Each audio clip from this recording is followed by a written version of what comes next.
Breaking news, Russia's Luna 25 moon lander has just crashed into the moon. If you haven't heard already, there's been a mini space race to the south pole of the moon between India and Russia this week, with the two geopolitical rivals choosing to attempt this feat within days of each other. This is particularly noteworthy because it would be India's first attempt since their failed landing in 2019 and Russia's first since 1976, which was 47 years ago. But why now, especially in these financially tricky times, are they all racing for the moon? Well, the first reason is pretty obvious. It's national prestige. India is an up-and-coming power, hoping to use this to thrust themselves onto the same stage as the established power of America, and Russia could really use some positive PR at the moment to distract the world and their people from the failures in the Ukraine war, to show the world that they are still a relevant power, and despite the sanctions, they still have the technology that can compete with a heavyweight.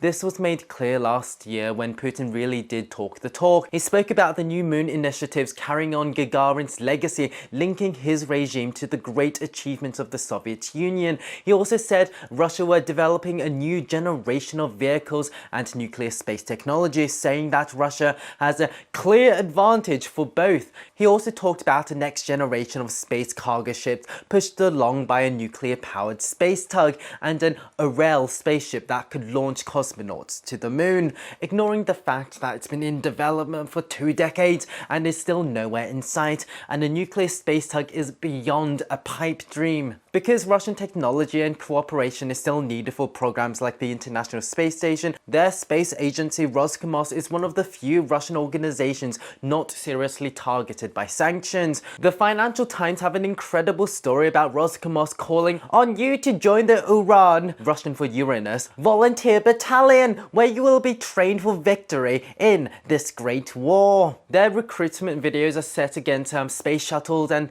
rockets and look really glitzy, sci-fi, and in one recruitment video it announced that Roscosmos were fulfilling all the tasks set by the Defense Ministry. So it's safe to assume that Roscosmos is contributing technology and resources to the war, and success in their space missions like this Luna 25 moon lander all increase its prestige and effectiveness of their recruitment propaganda. And lastly, the moon is quickly turning into a new geopolitical battleground, a new fight for resources. A key area of potential competition is the lunar South Pole, which is home to a potential water source which could obviously be used for drinking and washing, but also for the creation of breathable air and rocket fuel. Hoping to continue its hegemonic power in space, the US government through NASA has set up a program called the Artemis Accords in 2020, a legal framework that establishes international law and rules in space, which include the public sharing of scientific discoveries and setting up safety zones where countries can work undisturbed.